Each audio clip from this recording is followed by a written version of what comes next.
নমস্কার, সুরজিৎ মান্না ক্রিয়েশনস চ্যানেলের পক্ষ থেকে তোমাদের সবাইকে সুস্বাগতম। আশা করি তোমরা সকলে ভালো এবং সুস্থ আছো। আমি তোমাদের জন্য এই ভিডিওটিতে তুলে ধরছি 2026 সালের উচ্চ মাধ্যমিক পরীক্ষার্থীদের তথা 2025 সালের ক্লাস 12-এর থার্ড সেমিস্টার পরীক্ষার জন্য এবিটিএ টেস্ট পেপার 2025-2026 থেকে অর্থনীতি তথা ইকোনমিক্সের এক সেট প্রশ্নপত্রের অর্থাৎ 4 নম্বর সেটের প্রশ্নপত্রের সম্পূর্ণ সমাধান করছি। এর আগে আমি 1 থেকে 3 নম্বর সেট আলোচনা করে দিয়েছি। তোমরা ওই ভিডিওগুলো দেখতে চাইলে আমার চ্যানেলের প্লে লিস্টে গিয়ে দেখে নাও, না হলে এই ভিডিও ডিসক্রিপশনে তার লিঙ্ক দেওয়া আছে, ওখানে ক্লিক করে দেখে নিতে পারো। তার আগে তোমাদের কাছে অনুরোধ, তোমরা ভিডিওটি না টেনে পুরোটা দেখো। ভিডিওটি কেমন লাগলো কমেন্ট করে জানিও, ভিডিওটিতে লাইক দাও এবং শেয়ার করো, এবং চ্যানেলে নতুন হলে চ্যানেলটিকে সাবস্ক্রাইব করে চ্যানেলের সঙ্গে যুক্ত হয়ে যাও, কারণ তোমরা আমার এই চ্যানেলের মাধ্যমে এবিটিএ টেস্ট পেপার 2025-2026 জন্য যে সমস্ত বিষয়ের সমাধান পাবে সেগুলো হলো বাংলা, ইতিহাস, ভূগোল, শিক্ষাবিজ্ঞান, রাষ্ট্রবিজ্ঞান, দর্শন, পুষ্টিবিদ্যা, পরিবেশবিদ্যা, সমাজবিজ্ঞান, অর্থনীতি।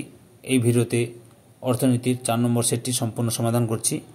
এই ভিডিওর তথা এই সেটটির উত্তরের পিডিএফ যদি পেতে চাও তাহলে এই ভিডিওর ডেসক্রিপশানে টেলিগ্রামের লিঙ্ক দেওয়া রয়েছে, ওই লিঙ্কে ক্লিক করে টেলিগ্রামে জয়েন করে পিডিএফগুলো ডাউনলোড করে নাও। এসি 270 নম্বর পেজের ইকোনমিক্স তথা অর্থনীতির 4 নম্বর সেটের প্রথম প্রশ্ন, যে অর্থনীতিতে অর্থনৈতিক ব্যবস্থার সামগ্রিক দিক নিয়ে পর্যালোচনা করা হয় তাকে বলে। অপশান 3 নম্বরের সমষ্টিগত অর্থনীতি। 2 দাগে প্রকৃত আয়ের সূত্র হলো অপশান 2 নম্বরের উত্তরটাই ঠিক, আর্থিক আয় বাই দাম সূচক গুণিতক 100।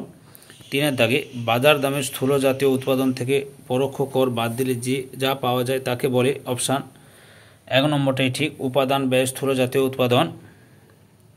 4 দাগে কোনো দেশে কোনো নির্দিষ্ট বছরের দাম স্তরের ভিত্তিতে বা বছরের দাম স্তরের ভিত্তিতে বিভিন্ন বছরের স্থূল আভ্যন্তরীণ উৎপাদন পরিমাপ করা হলে তাকে বলে। অপশান 1 নম্বরটাই ঠিক, স্থির মূল্যের ভিত্তিতে স্থূল আভ্যন্তরীণ উৎপাদন বা প্রকৃত স্থূল আভ্যন্তরীণ উৎপাদন।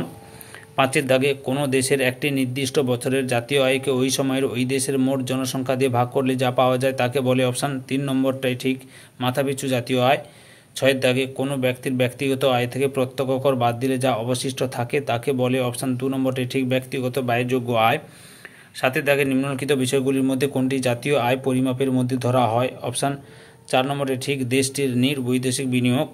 8 দাগে মন্তব্যকরণ এ এবং যুক্তিবিচার আর এর সঠিক উত্তরটি 3 নম্বরটাই ঠিক, এ এবং আর উভয় সত্য এবং আর হলো এর সঠিক ব্যাখ্যা। 9 দাগে জাতীয় আয়ের যে অংশ উৎপাদনের কাজে ব্যবহৃত না হয়ে সরাসরি মানুষের অভাব পূরণের জন্য ব্যবহৃত হয়ে থাকে সেটি হলো অপশান 2 নম্বর ভোগ ব্যয়। 10 দাগে মোট ভোগ ব্যয়কে জাতীয় আয়ের পরিমাণ দিয়ে ভাগ করলে যা পাওয়া যায় তাকে বলে। অপশান 3 নম্বরটি ঠিক, গড় ভোগ প্রবণতা। 11 দাগে কোনো দেশের জাতীয় আয় ও সঞ্চয়ের মধ্যে স্থায়ী নির্ভরশীলতার সম্পর্ককে বলা হয়। অপশান 1 নম্বরটি ঠিক, সঞ্চয় অপেক্ষক। 12 দাগে যদি MPC = 1/4 হয় তবে বিনিয়োগ গুণকের মান হবে। অপশান 1টাই ঠিক, 1.33। 13 দাগে যে সমস্ত বিনিয়োগ কেবলমাত্র বিনিয়োগকারীর ইচ্ছার উপর নির্ভর করে এবং আয় স্তর বা সুদের হারের অন্য কোনো অর্থনৈতিক বিষয়ের উপর নির্ভর করে না তাকে বলে। অপশান 1টাই ঠিক, স্বয়ংভূত বিনিয়োগ। 14 দাগে সরল কেইনসীয় তত্ত্বে বা আয় নির্ধারণ সংক্রান্ত সরল কেইনসীয় তত্ত্বে ভারসাম্য জাতীয় আয় নির্ধারণের শর্ত হলো দেশের পরিকল্পিত সঞ্চয় সমান হবে। অপশান 2 নম্বরটি ঠিক, পরিকল্পিত বিনিয়োগের। 15 দাগে গুণকের মান নির্ভর করে। অপশান 2 নম্বরটি ঠিক, মোট ভোগ প্রবণতার উপর। 16 দাগে নিম্নলিখিত বিষয়গুলির মধ্যে কোনটি কেইনসীয় বিনিয়োগ গুণকের ছিদ্রের উৎস নয়? অপশান 2 নম্বরেরটা ঠিক, মুদ্রাস্ফীতি। 17 দাগে নিম্নলিখিত বিষয়গুলির মধ্যে কোনটি লেনদেন উদ্বৃত্ত ও বাণিজ্য উদ্বৃত্তের পার্থক্য নয়? অপশান 3 নম্বরটাই ঠিক, লেনদেন উদ্বৃত্ত হলো চলতি খাত ও মূলধনী খাতে হিসাবের সমগ্র অংশ, কিন্তু বাণিজ্য উদ্বৃত্ত হলো চলতি খাতের হিসাবের একটি অংশ। 18 দাগে যে সমস্ত দেনা দেশকে মেটাতে হয় এবং যার বিনিময়ে বিদেশ থেকে কিছু পাওয়া যায় না তাকে বলে। অপশান 1 নম্বরটি ঠিক, একতরফা দেনা।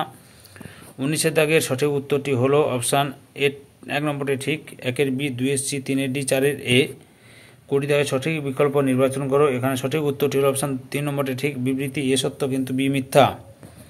21 দাগে পলাশী যুদ্ধের পরে ভারতে ব্রিটিশ শাসন বা ঔপনিবেশিক শাসন শুরু হয়। অপশান 1 নম্বরটি ঠিক, 1757 সালে। 22 দাগে ভারতে উপনিবেশ স্থাপনের পূর্বে ভারতকে বলা হতো। অপশান 1 নম্বরটি ঠিক, সোনার পাখি।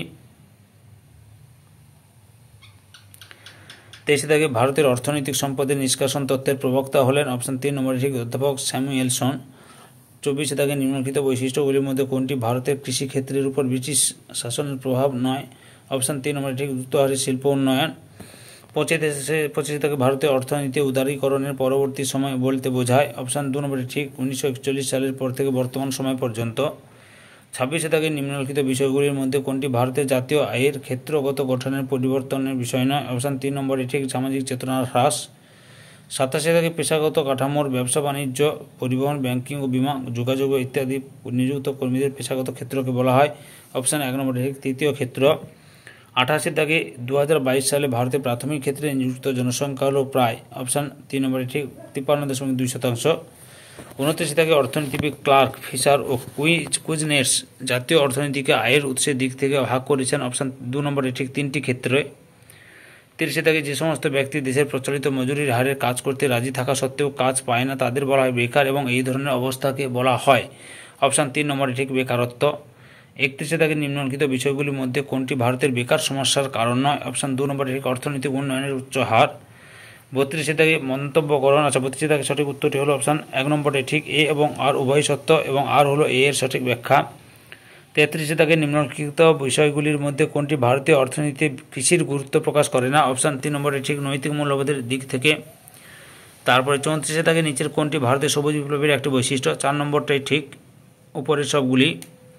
এই সেটের উত্তরের পিডিএফ পেতে চাইলে এই ভিডিও ডেসক্রিপশানে টেলিগ্রামের লিঙ্ক দেওয়া আছে, ওই লিঙ্কে ক্লিক করে টেলিগ্রামে জয়েন করে পিডিএফগুলো ডাউনলোড করে নাও। 35 থেকে কৃষিক্ষেত্রে কোন ধরনের বেকারত্ব সর্বপ্রধান। অপশান 1 নম্বরে প্রচ্ছন্ন বেকারত্ব। 36 থেকে নাবার্ড সম্বন্ধে নিচের কোন বিবৃতিটি সঠিক। অপশান 3 নম্বরে ঠিক 1 এবং 2 উভয়ই।